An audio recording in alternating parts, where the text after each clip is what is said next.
Chan, he got that afro too, though, Chan. He got that same afro. He got the Malcolm X going. He got the same afro.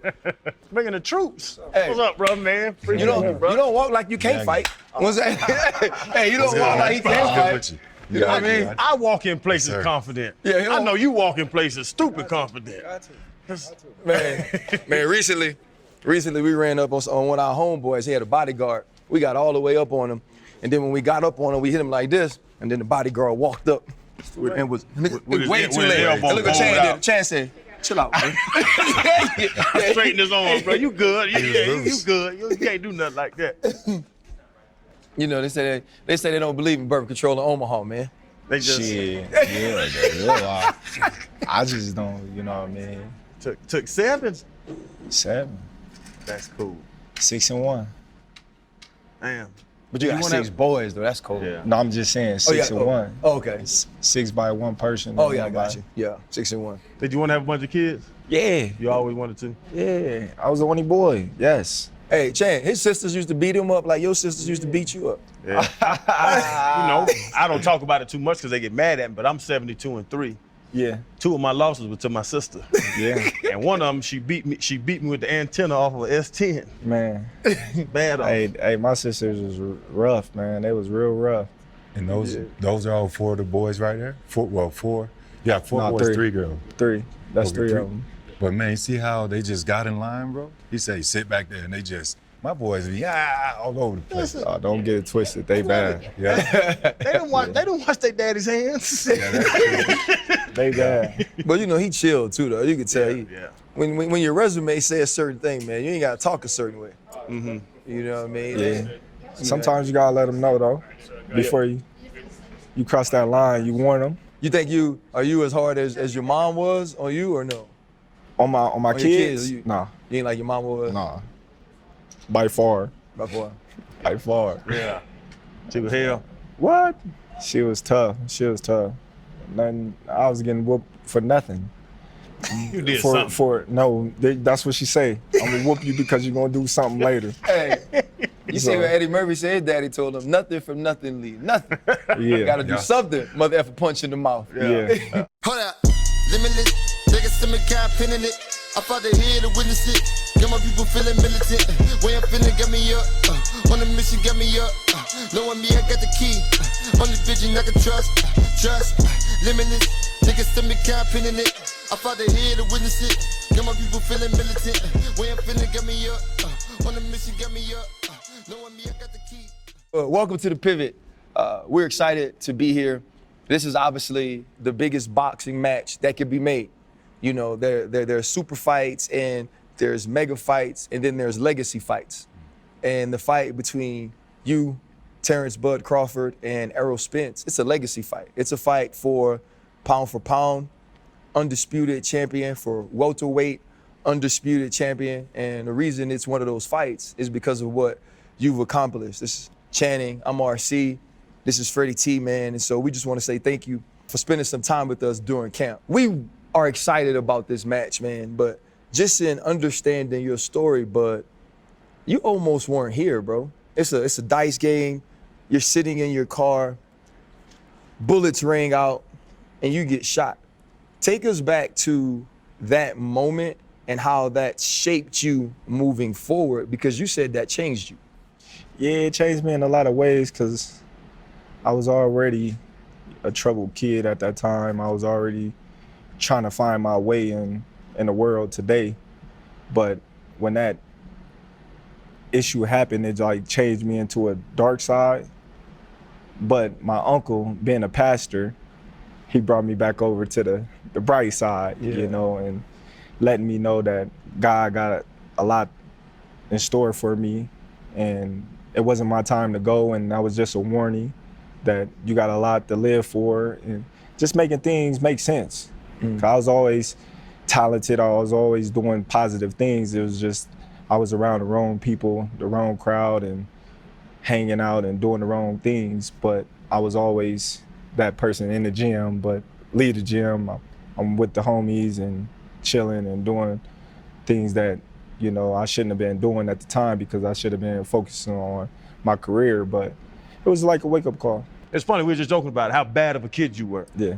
How you was out there knocking dudes out in the alleyway, just having fun, 6 years old, knocking people's teeth out. Like, where did that come from? What was that anger there for? And it's crazy to say, it worked out for you. Right. But where was that anger there from? I don't know. A lot of people ask me why I was always angry, and I really couldn't give them an answer. I don't know. It was just something in me. And my reply was maybe my father missing in my life and him being in a whole another state and not there with us. And maybe that was the reason why I was so angry at everything. And my mom, she was always against me, and everything I do or turn around, I'm getting a whooping. Mm-hmm. So I became immune to pain because you say something, you get a whooping. You do something she don't like, you get a whooping. Anything, you touch something you don't supposed to touch, you getting a whooping. So everything was a whooping. So as a young kid, when I go out into the real world, this guy say something I don't like, he do something I don't like, because that's all I know. It's like anytime I did something that I wasn't supposed to do or say something or anything, I'm getting a whooping. So it's like, all right, well, that's how it's supposed to be. So when I go to school and somebody say something, mop. Somebody do something, mop. Then you get home, get a whooping like, dang. So then it became a point where I'm like, all right, well, I'm already about to get a whooping. I might as well drag it out, you know? So that's how it was. Is you the illest nigga in Nebraska? Not Belly. That's a fake movie, man. You gotta stop. So no, that's to my point then. You know, because obviously that's a classic movie for our culture, and everybody knows that line. Like for me, paint the picture. Like, what is it to do in Nebraska? I'm from a small town as well, and there's nothing to do. And the closest big city is Miami for me. And I know when I first went to Miami, it was like, okay, this is Miami. Like growing up in Omaha, you know, being in trouble, what was there to do? Maybe the lack of led to some of those trouble? But no, we had a lot of programs coming up that keep the kids out of trouble and that you can go and do and to stay busy. But Omaha is just like any other city.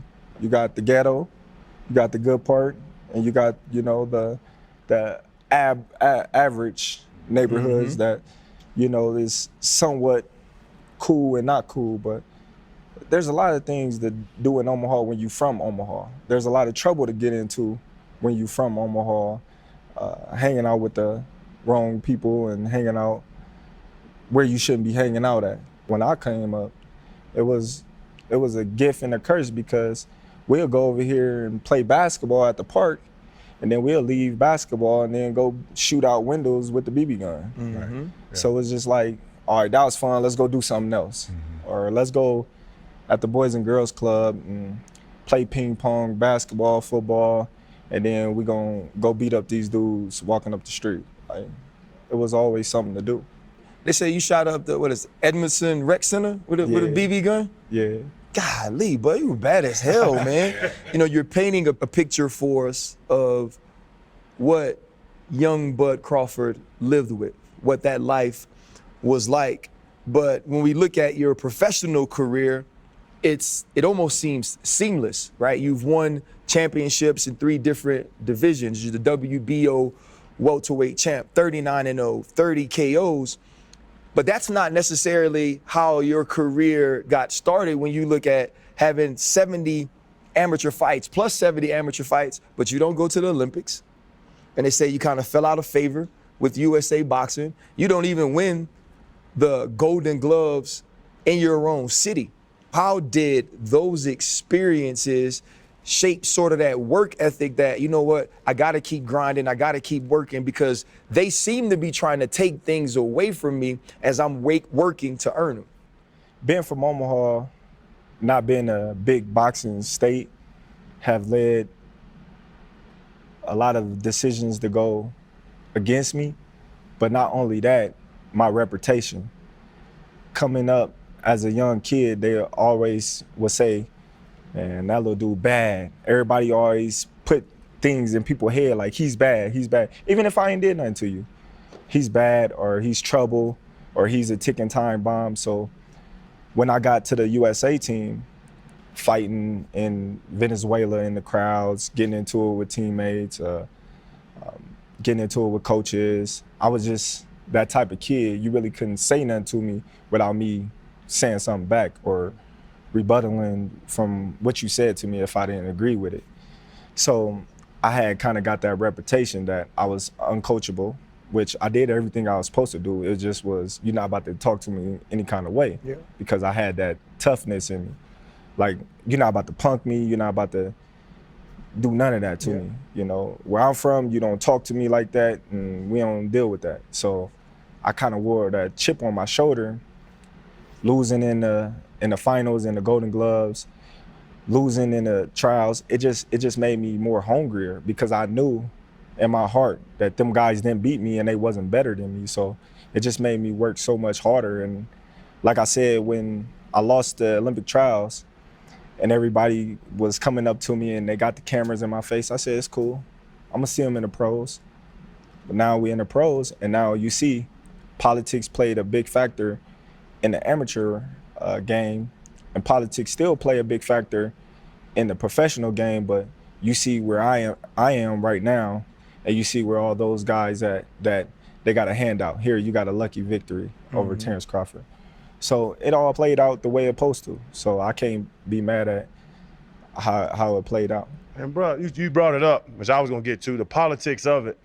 Like a dude from the streets that at one point figured out your hands is better than the hands of the world. Like, you figured that out. Right. But now you have to navigate the politics. Now it's a business. Now the business of Bud Crawford is bigger than that. How hard is that to figure out? And the promotional side, like the business side of you is something you are, I call them ecosystems. Like when you walk in a place, there's people that are working for you. There's people that are feeding their kids off of you to work the politics of what you've become. Was it hard to do it, and when do you think you mastered that? Well, of course it was real tough dealing with the politics and dealing with people saying that you're not worth this or you're not worth that, and you feel as if you is. So you can't tell me what I'm worth. Just like I can't tell you how much you worth. You know, we go in there, we as fighters, we put our life on the line every time we step in a ring just to entertain the people that want to see us fight. So you're gonna tell me my life is not worth what I say it's worth? So yes, it's tough. And then the boxing side of it, I'm still learning. I haven't learned it all, but I'm still learning day to day.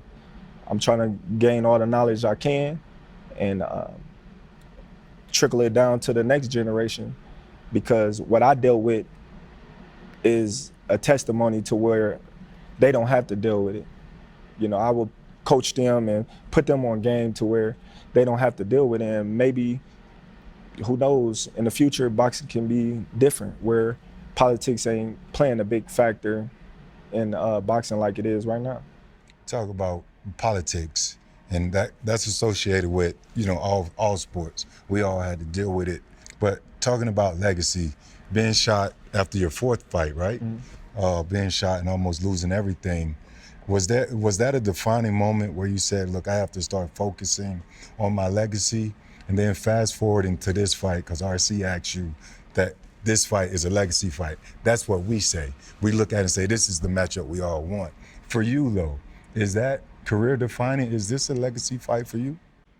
Well, when I got shot, for me to change my life the way that I did and stop hanging out with the guys that I hung out with, my career started going up. It was crazy. God do wonders, you know, and I just put it all in his hands. And yes, this is a legacy fight for me. This is a mega fight. This is a superstar fight. This is all those in one with me and Errol Spence Jr. A lot of people, they writing me off because they say, oh, well, he's too small, or he haven't fought nobody like Errol Spence, or his resume is this, or his resume that. There's a lot of things that a lot of people can say, but on July 29th, all the answers to everybody's questions will be answered. Quick, I gotta ask, cause you can't go over. Bro, you got shot in the face? In the head, In the head? yeah. Tell me about that. I've heard the story, but you get shot in the head. You sit in the car, RC laid it out. You get shot in the head. What's the rest of that night like getting shot in the head? I get shot, I duck down, car getting shot up. You know, it's a lot of bullets flying. And at that time, when the bullets stopped, I drove myself to the hospital. And the hospital was like filled with so many people that they was calling the police up there to escort people out. And I was supposed to fight on TV at that time, and I'm still telling my manager I still want to fight, and he like, man, you got a bullet fragment in your head and you talking about fighting. It's like, nah, man, we can cancel that. I was just like, I was more mad about me missing the opportunity to fight on TV than I really was getting shot, because getting shot at was almost kind of like normal, because we was already used to getting shot at, but I just haven't experienced the time to actually get shot like all my other peers and all of my other friends. I think it's sad to hear all of my other friends and all of my other peers.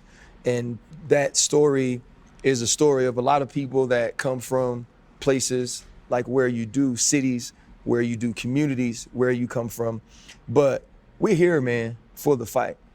And we talked to Errol, and Errol has a ton of respect for you. And you're the betting favorite. Everybody that we've talked to around the fight, they're like, man, I don't know, I gotta go with Bud.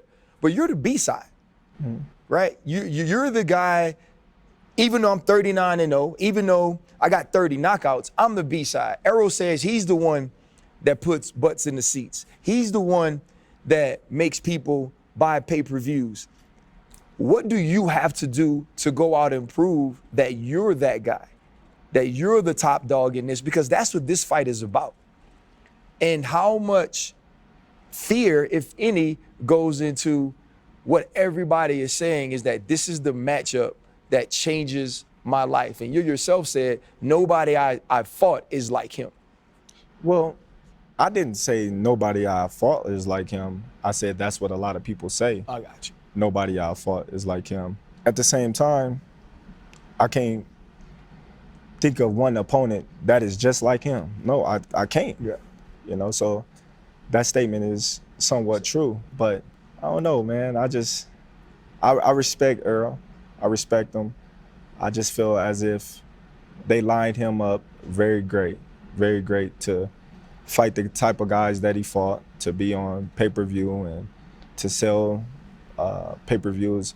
I wouldn't say it was all him, not taking any credit away from him, but you got two fighters that's fighting. When you look at his numbers against Mikey Garcia, there was good numbers. But when you look at his fight against Ugas, they wasn't so hot. When you look at the fight with Danny Garcia, they really wasn't so hot. So fighters fighting each other sell the pay-per-views. So this fight with me and Errol Spence, we're gonna surpass more than both of us have did, because we got a dancing partner. A lot of people wanna see Terence Crawford. A lot of people wanna see Errol Spence. So that's gonna make for a great event. It's not gonna be, oh, well, I sold all the pay-per-views if I win, or he sold all the pay-per-views if he win. It's we collectively came together and made this a big event.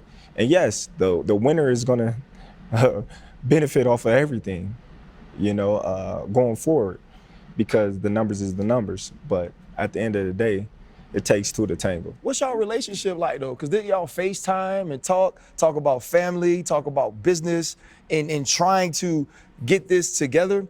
Because when I'm looking at you guys in the press conference, right? Like it was fun and y'all talk y'all stuff, but it was respectful. You could tell that both of y'all understood what the other man had accomplished and what they were capable of. When you look at him as a man, how do you see Errol Spence? Well, like I said, I'm a fan. I've been a fan. I respect him as a man, as a father. there's no need for me to be disrespectful to a fighter that's not being disrespectful to me. I never came off as I gotta talk trash to this guy and disrespect him to sell a fight. My hands gonna do that. All my fights is exciting. So that kind of hurted me in my career because a lot of people say, oh, well, you don't talk trash or you don't do this or you don't do that and this is what the people want to see and this. I said, no, the people want to see knockouts. I don't care what you say, I don't care how you say it. I can talk all the trash I want. And if I go in there and move around, pity pat, do all this and do all that, they're gonna be like, oh, he boring. Oh, he just talking, he boring. But if I go out there and be like, yeah, I'm gonna do what I'm gonna do. I'm gonna whoop your ass. And then I go whoop your ass and I knock you out, they're gonna be like, man, that dude, he bad. He don't do all that crazy talking. He respectful and he knocking people out. We respect him. Now, if he was to come and be all crazy and disrespectful, then now we got confrontation. And that's how it always been for me. I saw a ratings video. Both of y'all talking about respect, right? And it was ratings about ring IQ, offense, defense, the whole thing. And you were very generous, in your assessment of him and very respectful. And then it got to the one question, the one rating question, and I think boxers are kind of sensitive to this. They asked about the resume. I think you gave him a 6 or a 7, and he gave you a 0.5. A 0.5.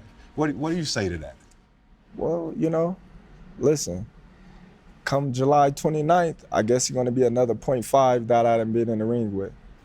And that's how I carry it, because mostly all the recent fighters that I've been in the ring with, a lot of people felt as if they was gonna beat me. They felt as if I was the smaller man. They felt as if these guys was more proven in the welterweight division. Okay, so be it. I knocked them off now. Oh, this guy was washed up. He wasn't the same fighter, or he was past his prime, or this guy's father threw in the towel, or he didn't train. I get so many excuses. So July 29th, just give me my credit, give me my props. Put a stamp on it. Like you're saying, the moniker of how they're painted, where Earl's bigger, stronger, he can bully you, but you're the technician. It sounds like it's when white dudes play sports, and they always say they work hard. They know the plays. Yeah. You know what I'm saying? Like they kind of paint you as, oh yeah, he has a high motor. High motor. Coach on the field. Coachable. He's very coachable. Like you understand the game of boxing, but they're acting like Earl's coming in as this big, Adonis, just whatever. Like, do you like that moniker? And you are a technician. The switch, southpaw, all that you do is very technical. But do you like that moniker that they put on you before these fights? I love it, because I get the opportunity to prove them wrong. All these guys that they said that was bigger than me, stronger than me, was gonna bully me, it seems like I was the bully in the fight. Yeah. And all of them. When I first came into the welterweight division in 2018, I called for all those guys. I called out all those guys. Only one I didn't call out was Sean Porter. I said I'd rather me and Sean Porter fight at the end because our friendship and our relationship. But set aside that, I wanted to fight Keith Thurman. I wanted to fight Danny Garcia. I wanted to fight Pacquiao. I wanted to fight Jeff Warren. I wanted to fight Errol Spence. I wanted to fight all those guys. Nothing happened. Where was everybody calling for me to fight Ugas when he had a title?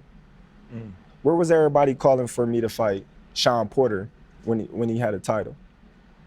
Nobody was saying, we want to see you fight Sean Porter. And I told him that when he called me. I said, listen, they just trying to gauge me because of how you and Errol Spence fight fell out. Oh, Sean Porter did this to Errol Spence. Let's see what Sean Porter can do with Terence. It ain't got nothing to do with me, how y'all two fought, because the styles make fights. So then after I fight Sean Porter, and then the fight goes how it goes, or he wasn't training, or he was retired, or he's this. But prior to that, it wasn't that he was retired, he wasn't training. It was, oh man, Sean Porter gave Spence a hell of a fight and potentially should have been a draw, or he could have beat Errol Spence. I don't know if Terence could beat him. Sean too rugged, this and that and that. Even with Kell Brook, you know, even with I fought Amir Khan, a lot of people saying, okay, if Bud catch him, he probably can knock him out, but if Bud don't catch him, Bud gonna lose. Jeff Horn, he's too big. He roughed up Pacquiao, he's gonna rough up Terence Crawford. You know, so I hear it over and over and over and over and over. I've always been the smallest guy. I was one of the smallest guys in high school. That never bothered me because I always had the biggest heart. So I can be the smallest guy. That don't mean nothing to me. Yeah, he like, I've been small. Yeah. These hands the same. Yeah. And they big. These hands the same. You touch people. Nah, yeah. No, I'm just saying, I got some big mitts. You know what I mean? That's for catching, throwing. Well, you cannot play no football. Ooh. I know you couldn't throw. You just ran it every play. Let's be honest, but you was in Omaha. That's cool, man. Yeah. There's no top quality football played in Omaha. You better not disrespect Omaha like that. Yeah. Anybody who came out of Omaha. Ahman Green would have ran you over. Stop playing. Did I play Ahman? I think I.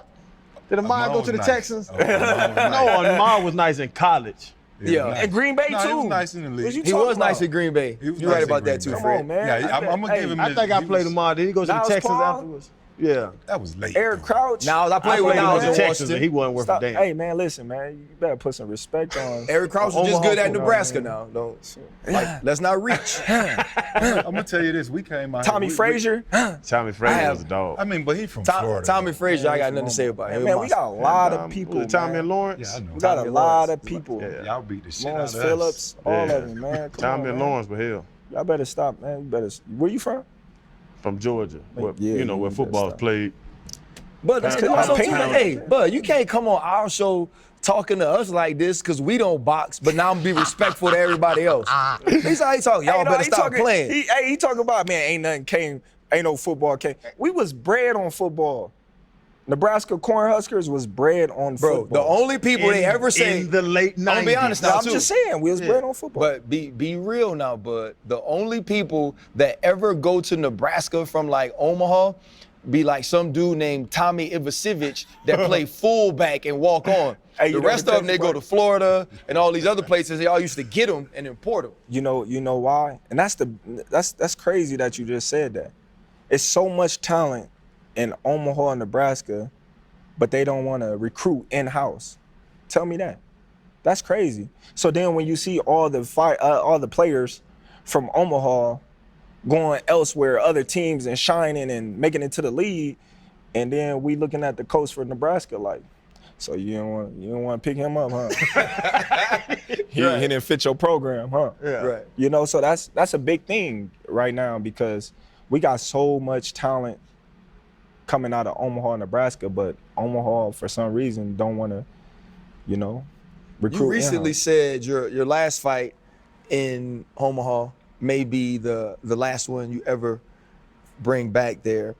So just for you, what is it like to now represent Omaha in the way that you do and have them back you like that? Man, they always backed me. Ever since I was a kid in the Nationals, Omaha have always been supportive. They always backed me since day one. That's why it was so meaningful for me to bring a world championship fight back to Omaha. That's all I ever wanted coming up, was to give back to them because they travel, they support, they do everything they supposed to as fans and supportive community to support Terence Crawford and his journey to become world champion. So when I became world champion, I demanded that I fight in Omaha, Nebraska.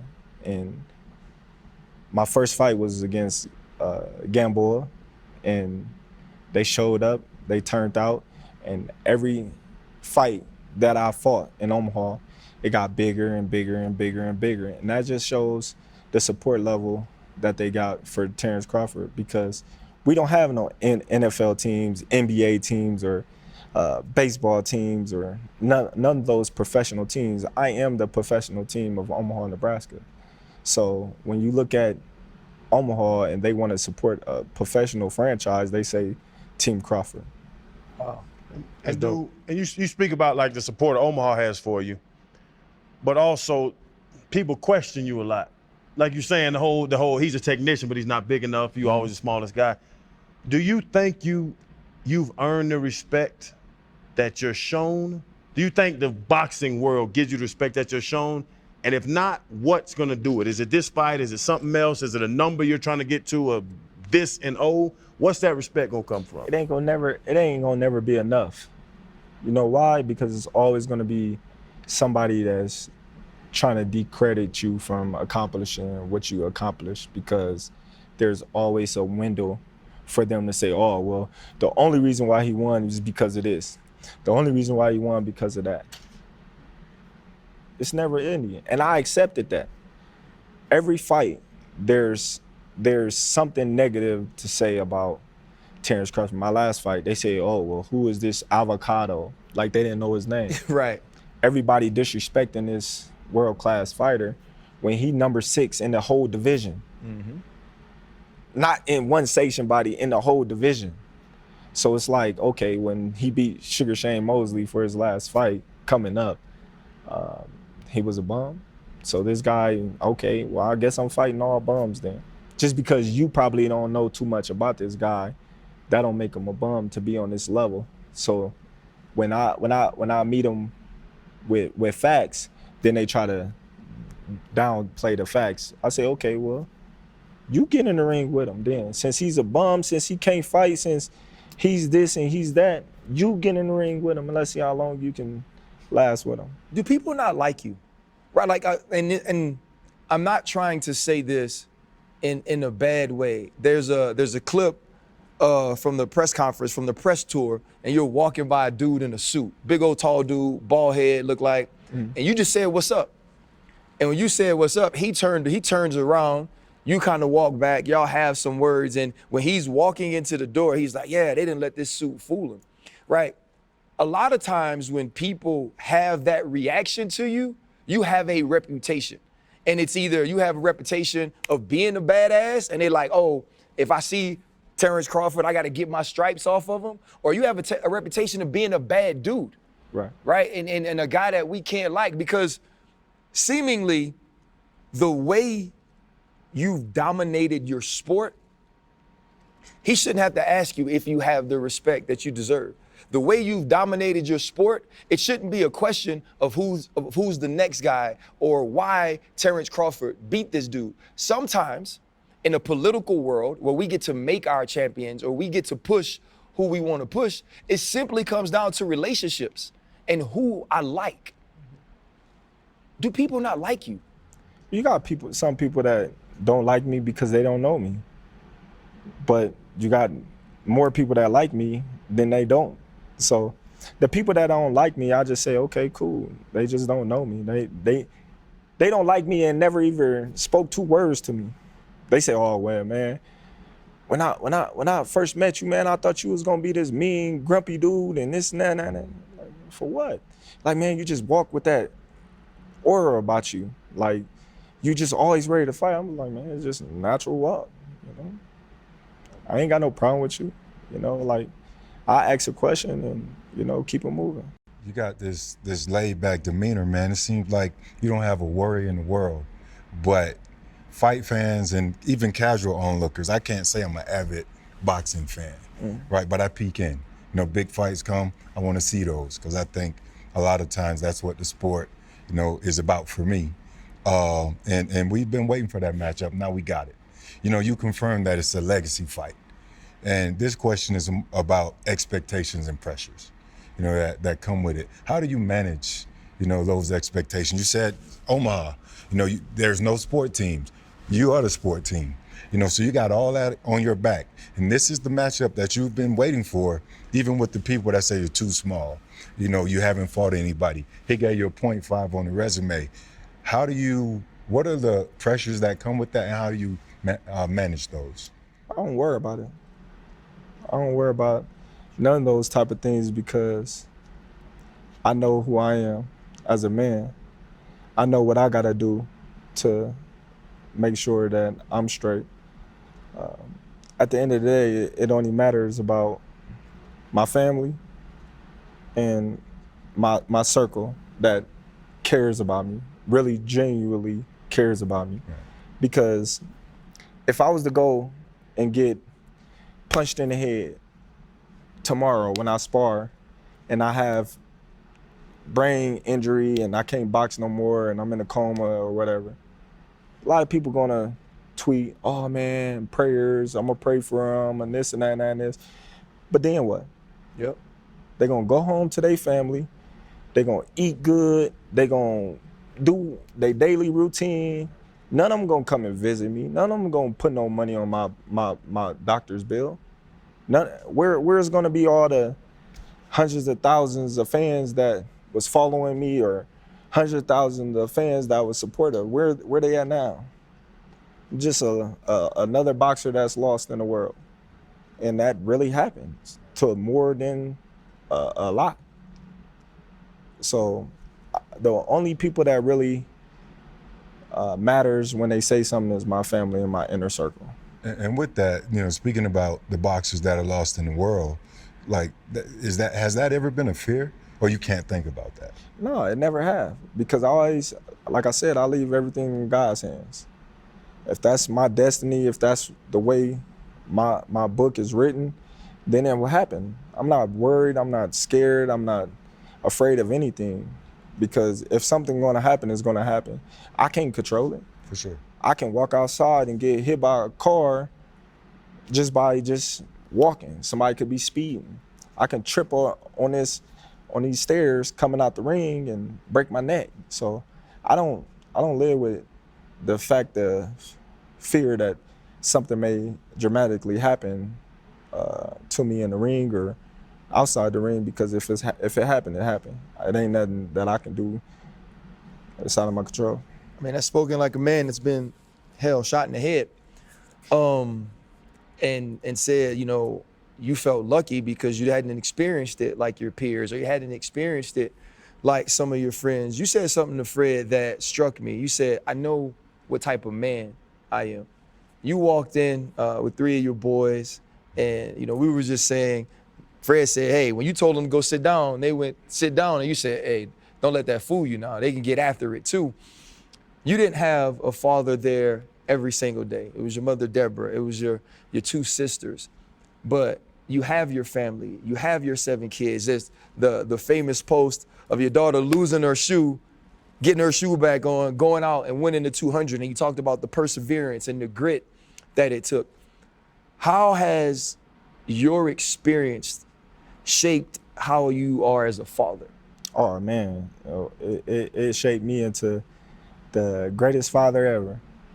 I really believe wholeheartedly, like, there's no person walking this earth that can touch me on this fatherhood. And that's how I'm supposed to feel. That's how any real father that loves to be a dad should feel. I'm there every step of the way. I'm training for the biggest fight of my career, yet and still. My son up here, it's his birthday, and I'm like, what you want to do? Today is all about you. I'm gonna do my little workout, and everything else is yours. Anytime my kids have any wrestling tournaments, birthdays, anything special, anything that's real significant, I'm packing up and I'm leaving. Boxing can wait, but them kids, they're gonna remember that, and they're gonna cherish that for the rest of their life. They're gonna always sit there and say, no matter what my dad was doing in life, he always made sure he was there for my birthdays, Christmases, big events, my big tournaments, my wrestling tournaments, things like that. And that's something that I really cherished when I was little, because I didn't have nobody there. My mom wasn't there, my dad wasn't there.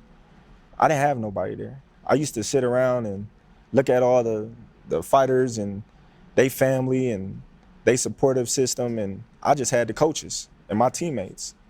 But like I said, them experiences made me the man that I am today, and I wouldn't take it back. It's really the generational curse. of changing it. What you've seen, you either see it and agree with it or you disagree with it. And what you saw, you disagree with that as a father not being there. So now I'm gonna be there. And that's beautiful. We talk about a lot in this show. Man, I gotta ask you about, because one thing everybody talks about is how you can jump into, right-handed and go southpaw and go back and forth, and that's one of your strengths. Is that strategic at all?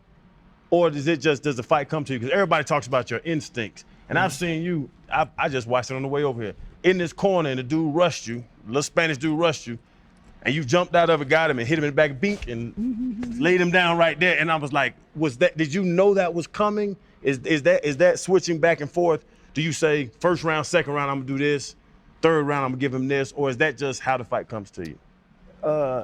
It's just instincts. It's just how things is playing out. Sometimes I may feel I have a better advantage in the southpaw stance. Sometimes I feel like I have a better advantage in the orthodox stance. I've been doing it all my life. I used to get yelled at and in trouble for actually doing it.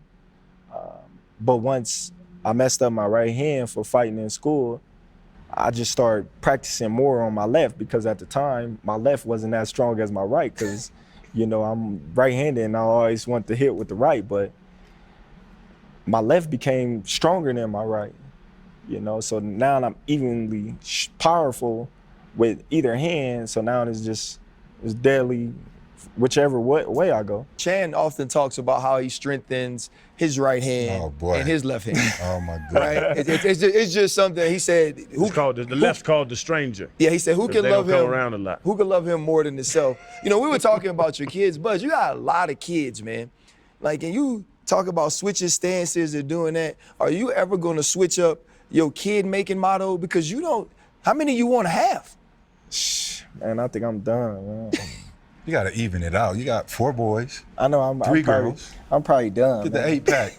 I tell you, if you're not done until you do something about getting done. So let me ask you this then. I ain't getting clipped.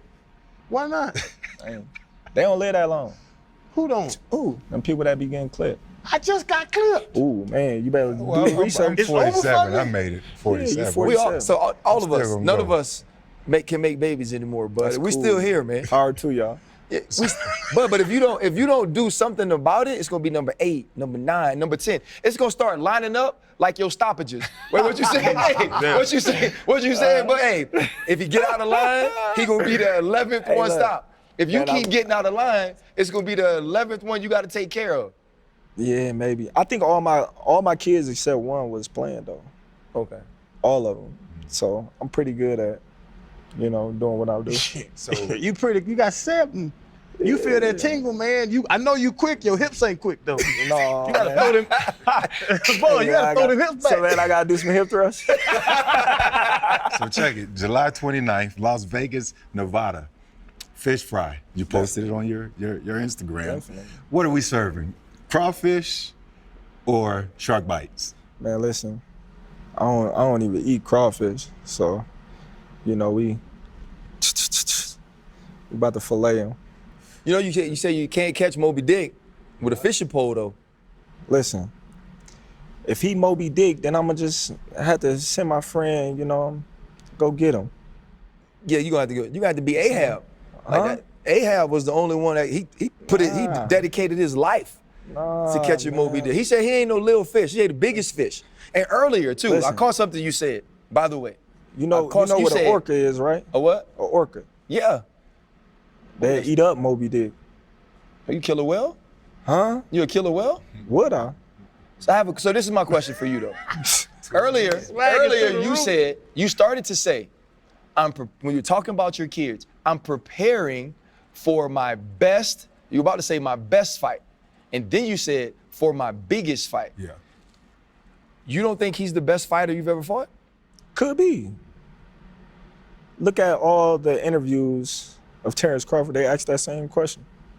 Is this your toughest task? Is this your biggest fight? I don't know. Till I get in the ring.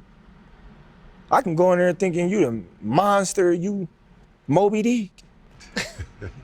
And I go in there and you like a little strawfish. I'm like, man, this wasn't even that hard. Not saying that he's an easy fighter, because none of these fighters is easy. they may look easy on the outside, but all the training, all the things that us fighters go through and put our body through to get to that one moment, that fight wasn't easy at all.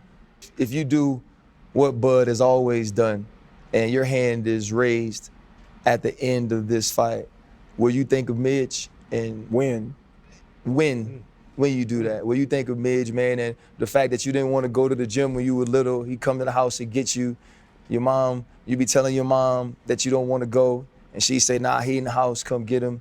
You know, I know in 2018, you know, you lost him, and I'm sure this is something that he always believed you could become. And you now get to that moment. He obviously won't be here. Will you look back and think about all of those sacrifices and ways that he poured into you that helped you become this Terence Crawford? Always. I always think of him. I think of him, my uncles, my aunts. I always think of all of them because it kind of hurt that they not here to actually see the grown edition of Bud. They only remember the little, well, not Midge because he was present, but the bad Bud, you know. They know the little Bud running around the neighborhood, and none of them got to see the mature Bud, the Bud that's a world champion, the Bud that take care of his family, the Bud that, you know, take care of his community. They wasn't able to see those things in a physical form. So I think of all of them. When I'm in the back dressing room, I'll be hearing little words, little people talking to me, and it might be crazy to people, but I just be like, I'll be looking up like, all right, I hear you, you know?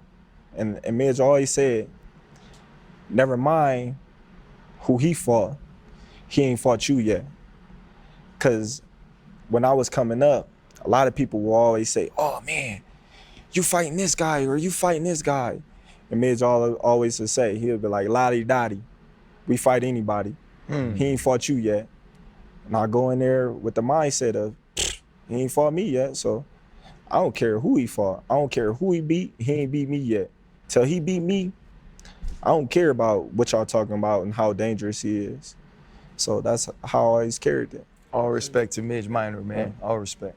And Bud, you going into this fight the 29th, you gonna go with the Joe Clark hairdo? Cause I was giving you your hair earlier about it. You gonna go with the fro with the Malcolm X and all? I don't know. You ain't gonna temp fade it. He went to the press conference like that with the Gucci polo. I saw it. No edge up or nothing, bro. Yeah, just a little tip, man. Just Man, a little I ain't tape. trying to impress nobody, man. It's game time. Ain't that how y'all say game time? But you know they say you look good. I feel good. I look good. I feel good. Yeah, so no Yeah. edge, no nothing. You're not gonna. I might. Look good, feel good. We're gonna ask you this and wrap it up. We ask all our guests, biggest pivot, you know, that defining moment that catapulted you, you know, or changed the direction of your life. What's your biggest pivot? The biggest pivot that changed my life, I would have to say my uncle and my grandma being there to support me through all the things that I was going through as a child, and being able to actually give me those words to make me sit down and think. Cause my grandma, she's a gangster. She's a They all gangster. are. No, it's my grandpa a gangster. She's a real one. And she just always kept it real, like, what you doing with that, boy? Like she never was the type to be like, boy, what you doing that night? She always be like, just chilling, like, what you doing? You going by yourself? Now, you know when you walk out that door, if something happens, you can't take it back. Like she always like real, Right. like she gonna let you do whatever you wanna do, but she gonna give you that, you know what I mean, to put on your mind like, damn, she right. You know what I mean? So I just always cherished my grandma, you know, thoughts on things and how she always try to talk to me and help me understand like it ain't worth it, or this ain't worth it, or if you do this and you know you're gonna get into trouble, and if you get in trouble, I can't help you get out. Like just little things like that ever since a little kid. And my uncle always, you know, telling me to believe in God and hold your head high and everything will be all right. Everything happened for a reason. And just, you know, walking in that right path, changing my life and seeing how things change for me and being able to go from fighting for $600 my first fight and not being able to get no big promotional company to invest in me because they didn't feel as if I was one of those top guys, to being on top of the world. Coming from nothing, it's a blessing. Yeah. But are you the best welterweight in the entire world? Definitely. On July 29th, will it finally be settled with your hand being raised in the ring? July 29th, I assure you, my hand will be raised and everybody will be saying that guy is special. That's all it takes, Hey, brother. you should make a baby that night. We ain't making no babies. 8 out the gate. We ain't making no Appreciate babies, you. man. For sure. Hey, good luck, dog. Hey, that little joke don't have Thank no you, sir. fat on him either. Man, that just solid. Yeah, he ain't got no fat on it. Hey, dog. how has, He leaning into you too. training Yeah, he here right. benefited? Yeah. Good. Like yeah, it yeah. always benefited? Oh yeah, Yeah, definitely. long arms to be. You know, he can't really do nothing here. In Oh, you Denver, can't? I had a sickle cell attack here. Yeah. So I had to snatch his whole altitude. inside out. Damn. Hey, why you don't He say got it like no that? organs. I got. He got like 2 what organs position you in played there. again? I play safety. Safety? Yeah, I play safety. See, you ain't that much taller than me, man. I'm not. I'm just Yeah. tougher. Yeah. Oof.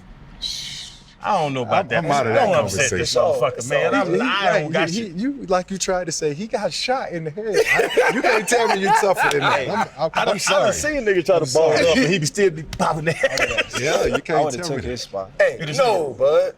But that's like me saying But then- I can get in the ring it's and not do like it. you. Yes, it is. No, it ain't. Because I But played basketball and football. See, It doesn't but matter that you say played. you can take his spot, but then you got to tackle me. I fought too, bud. Hey, listen, I was going. No. I'm good at wrapping up. Nah, I ain't no wrapping up. I'm wrapping up. You don't You right got to options. you don't right I'm to the wrapping chest, up. won't Man, I see I'm you wrapping coming up down the pipe and like my, that. And my man coming to And I'm clean on the you way. up. He can probably be like, You go with the light skin guy? Yeah. Whoever. You already told him on my green, go run him over. I'm saying, he on my team. He on my team. If he on my team and I wrap him up, Oh, I'm on the way. I'm going to stand I'm him on the up. way, bud. That's all I Don't know got to about do. that. But you got no shot.